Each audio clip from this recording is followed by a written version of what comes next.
Nandun na po yung alimaruhin ako, nandun na po yung siraan po ako sa social media, nandun na po yung gawan po ako ng kasinungalingan, ng gawan ng diablo sa buhay, ng gumagawa po sa akin, nandun na po yung pag-alikusta, inuusig, lahat na po ng kasamaan ay pinaparatang po sa akin. Pero alam niyo po, sa kapurihan ng Panginoon, naroon pa rin po ang ating Panginoon na patuloy na binibigyan po ako ng pagpipigil sa sarili. Amen. Isang mapagpalang umaga po sa ating lahat. Ngayon ay ang araw na ating pagpapasalamat sa Diyos.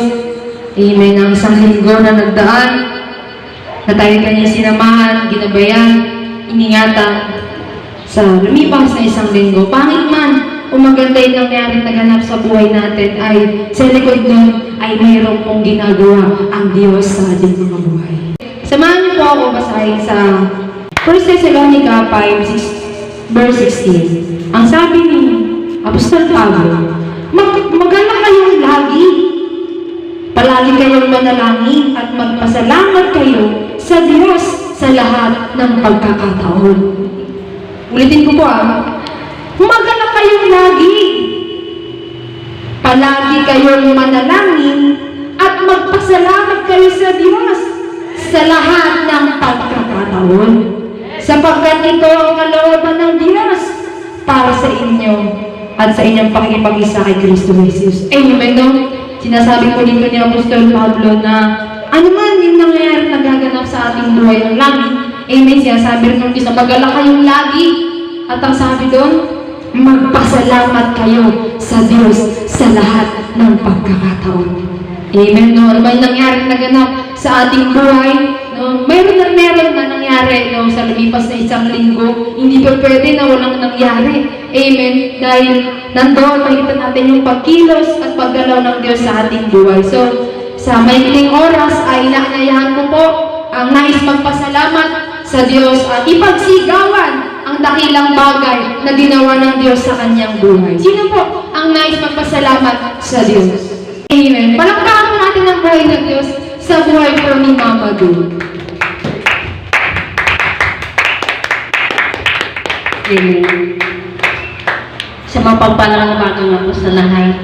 Ako din po ay nais ko rin po magpasalamat sa aking buhay na siyempre habang po tayo nandito sa ibabaw ng mundo, hindi po talaga mawala ang gawa ng Diablo para sa ating mga buhay. Bagaman po hindi po natin ginagawa, pero alam niyo po, hindi pa rin po tayo pababayaan ng ating Panginoon na nalalaman niya po na sa Kanya lang po tayo nagtitiwala at umaasa. Na alam niyo po, sa ating mga buhay, ano man po ang ginagawa ng Diablo, nandun na po yung alimaruhin ako, nandun na po yung siraan po ako sa social media, nandun na po yung gawan po ako ng kasinungalingan, ng gawan ng Diablo sa buhay, ng gumagawa po sa akin, nandun na po yung pag-alikusta, inuusig, lahat na po ng kasamaan ay pinaparatang po sa akin. Pero alam niyo po, sa kapurihan ng Panginoon, naroon pa rin po ang ating Panginoon na patuloy na binibigyan po ako ng pagpipigil sa sarili. Amen. Bagaman po alam niyo po, bagaman po siyempre, hindi rin po maalis sa akin na ako po ay talagang parang gusto na po dayain ng Diablo. Pero alam niyo po, naroon pa rin po ang Panginoon na lagi niyo po akong pinapapayapa. Lagi niyo po akong binibigyan ng pagpipigil sa sarili na alam po ng Panginoon na kaya mo yan. Kaya mo yan. Na alam ko rin po, kaya ko rin na magpigil ng aking sarili. Na diba po sa ating mga buhay, na siyempre hindi po natin maialis sa ating isip na nandun na po yung dumating sa isip ko na parang gusto ko nang mahiya. Gusto ko nang mahiya sa hindi ko naman ginagawang kasamaan. Pero alam niyo po, andoon pa rin po ang Panginoon na nagbibigay sa akin ng kapayapaan. Bagaman po, siyempre, pinagkita na po sa akin ang gumagawa sa akin ng kasalanan, kasamaan. Pero alam niyo po, nandoon pa rin ang bibigay ng Panginoon sa akin na pagpipigil sa sarili. Amen. Na alam niyo po na napakabuti talaga ng Panginoon na ginagawa niya po ang lahat para sa upang ako po ay pumayapa lamang. Sabi nga po sa pinanghahawakan ko po yun sa Isaiah 41:10 na wag po akong matakot dahil siya po ang tutulong sa akin. Alam niyo po, talagang napakabuti talaga ng Panginoon na yun po talaga, sa Kanya lang po talaga ako umaasa. At inalis po ng Panginoon ang kahihiyan na ginagawa ng kaaway para sa akin. Na hindi po ako dapat mahiya, na hindi naman po ako gumagawa ng masama. Yan po, pero alam niyo po, salamat talaga sa Panginoon na yun lang talaga nagbibigay sa akin ng kapayapaan at kahinawanan at pagpipigil sa sarili. Yun po, walang iba kundi ating mga Panginoon. Salamat po sa Panginoon. Amen. Na sa buhay po ni Mama Dul, talaga yung mga pambuhusig at mga padaray ng Diablo. Pero ang sabi ni Jesus Christ sa Matthew 5 verse 11, ang sabi niya, pinagpala ang mga inilalait at tinuusig ng mga tao. At pinaparatangan ng lahat ng uri ng kasamaan na parang kasinungalingan nang dahil sa akin. Ang sabi ko dito, magalak kayo! Magsaya kayo ang magalak sapagkat malaki ang inyong gantimpala sa langit. Amen. Amen. No? Magalak. Nang ano may nangyayari nagaganap. Amen. No? Sa buhay ni Mama Dul, no? Sabi ng Diyos, ay malaki ang gantimpala natin sa langit. Salamat po sa Panginoon. Sino ba po ang nais magpasalamat? Amen. Malakpakan po natin ang buhay ng Diyos sa buhay po ni Mama Dul. Mapagpalang umaga po sa Diyos na buhay at sa ating pong lahat na nandito sa bahay Panambahan. Tunay nga po ako'y nagpapasalamat sa Panginoong Diyos na kung saan siya ay aking nakilala.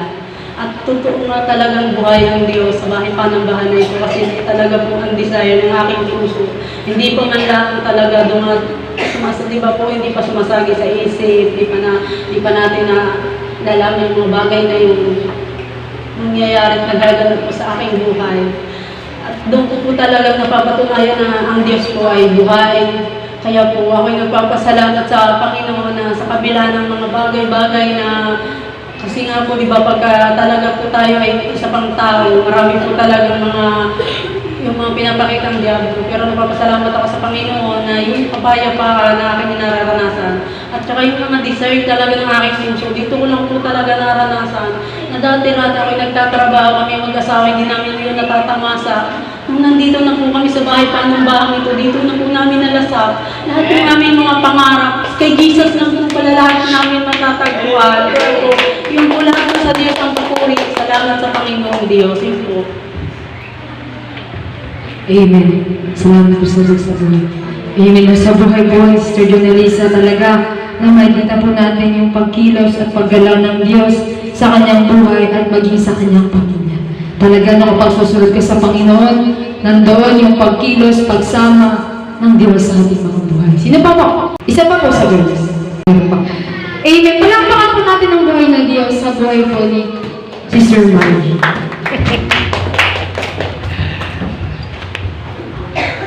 Sa mapagpalang umaga po sa lahat. Nais ko rin po magpasalamat sa Diyos na buhay dahil po mabuti po ating Diyos. Ang sabi niya po ay lagi daw po tayong magpasalamat.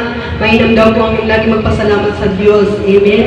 Kaya po, salamat po sa Panginoon dahil sa araw-araw kong buhay, sa pagtatrabaho, hindi niya po ako hinahayaan na kahit na meron po akong nararamdaman, hindi niya po ako hinahayaan na mahiga, mag-absent sa trabaho at patuloy lang po ako na humihingi ng lakas sa Kanya. Salamat po sa kalakasan at kagalingan na patuloy niya po pinagkaloob. Amen. At yung mga pagpapalahimala po na hindi po niya inaalis sa aking buhay, sa mga tao po na ginagamit niya po sa araw-araw kong buhay. Yun lamang po sa Kanya po lahat ng papuri. Amen. Salamat po sa buhay ni Sister Margie. Sige po, para mabilis po tayo. Sa voice naman po, sino ang bilis na natin po? Isang malakas sa palakpak po para sa Diyos na buhay, sa buhay po ni Tatay mo.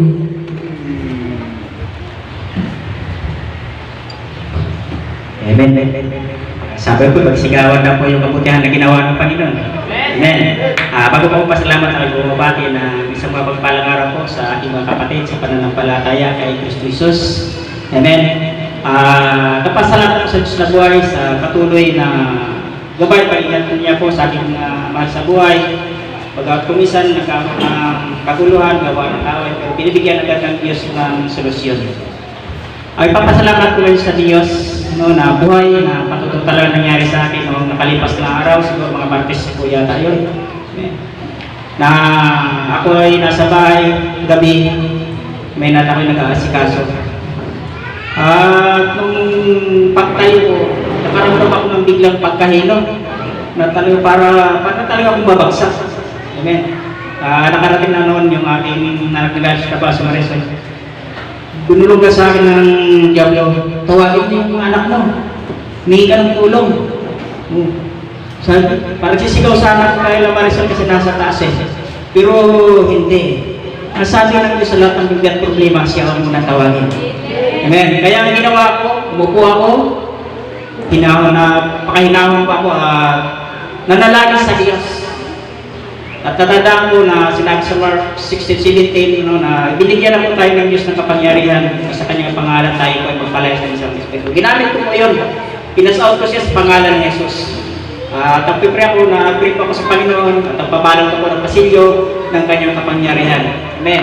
Alam niyo po, pagkatapos ko mag-pray, nararamdaman ko na unti-unti pong nawawala yung aking pagkahilo. Kung sa isip ko, sabi ko, magpapunta kaya ako sa mahal na pastora para magpatipi.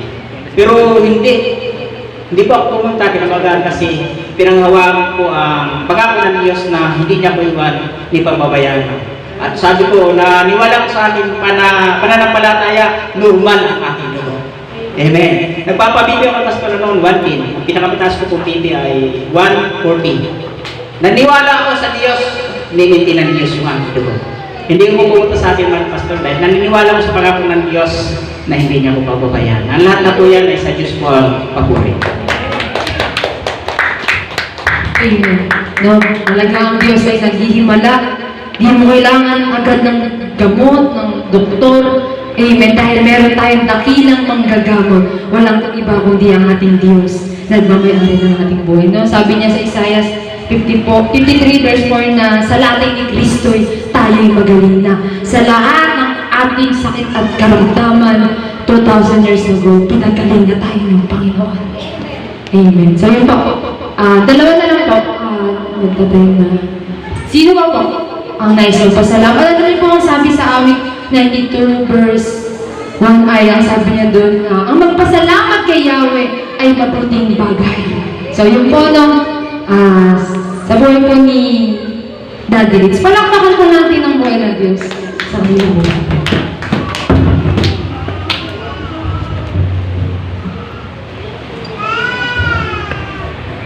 Bago po ang lahat ay ako rin po ay bumabati ng isang mapagpalang umaga po sa lahat, sa mga kapatid sa Jesus Name, lalo higit po sa ating pong dakilang Diyos na buhay.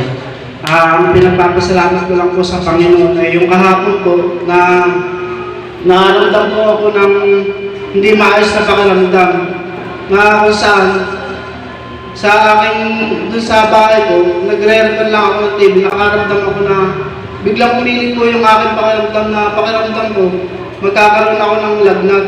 So, ang inano ko po sa sarili ko na kailangan manalangin ako sa Panginoon. Siguro may mga bagay na nagawa ako na hindi ka nais-nais, kaya yung sakit ay dumadapo sa akin. Kaya nanalangin po ako sa Panginoon.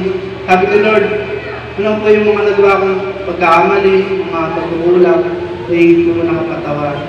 Kaya nandun po agad yung kagalingan na pinagkaloob sa akin ng Panginoon. Maraming salamat talaga sa Panginoon kasi kung babalikan ko po yung mga nakaraang buhay ko, pag nakakaranas po ako ng ganung pakiramdam na parang naging yung katawan ko,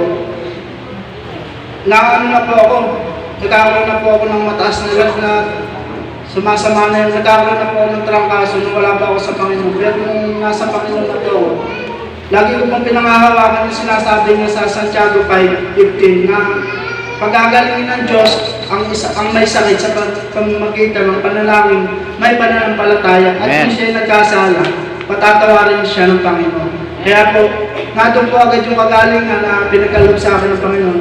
Bagamat yung ating pong katawan ay nasa katawang lupa, kaya nakakaranas po tayo ng mga bagay na yung mga sakit at karamdaman, pero kung tayo po talaga nasa Panginoon, nakakaranas man po tayo ng masakit pakiramdam. Subalit nandun po yung mabilis na kagalingan na ipagkakaloob sa atin ng Panginoon. Basta manalangin lang po tayo sa Kanya, magtiwala. At nagpapasalamat din po ako sa Panginoon sa isang yung gabay at pag-iingat sa aking mga man sa buhay, sa mga proteksyon, pagpapala at himala na pinagkakaloob niya po sa amin kasama ang aking pamilya. Maraming salamat po at sa Diyos po lahat ang mapurihan. Amen.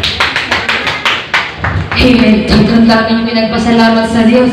At nandoon talaga sa buhay ni Daddy Litz na yung kagalingan, yung himala, yung pagpapala, yung pagsama ng Diyos ay ating nakita sa buhay ni Brad Litz. Isa na lang po. Ay, sige po. Sige, sa buhay mo ni Kuya Tonton.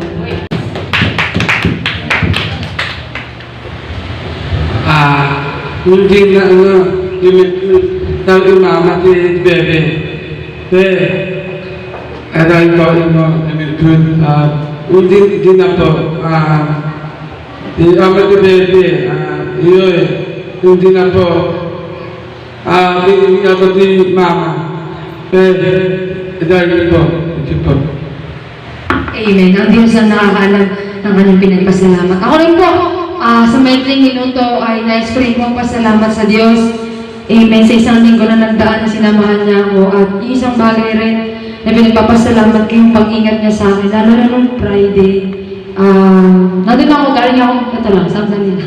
Burol second, galing ako Burol second. Doon sa may tulay, pababa ako ng tulay nun. Tapos, alam ko na mahina yung preno ng motor ko. And wala akong time talaga na magpaayos kasi nga may pasok gano'n. Then, galing akong Burol second, pababa na ako ng tulay. Purihin ng Panginoon at muntik na akong magdire-diretso sa L300 na sabi ko, purihin ng Panginoon. Amen. Na nandun talaga yung pag-ingat paggaway ng Diyos na bago ako bumiyahe, nananalangin ako sa Diyos, na ingatan niya ako, gabayan, ang nangyari lang is, hindi ako tumama sa L300. Nailiko ko yung motor at naibaba ko yung pa ko, foot brake na. Amen. At pagbaba ko ng tulay ay mayroong pagawaan doon. Pinagawa ko na, purihin ng Panginoon. Nandun talaga, yung pag-ingat magabay ng Diyos. Sa lang pinagpapasalamat ko na iningatan niya ako, ginabayan niya ako. Bagamat ako'y nagkukulang, nandun pa rin yung maabagan at grasya ng Diyos sa aking buhay. Salamat po sa Panginoon. Sa Diyos po ang ako.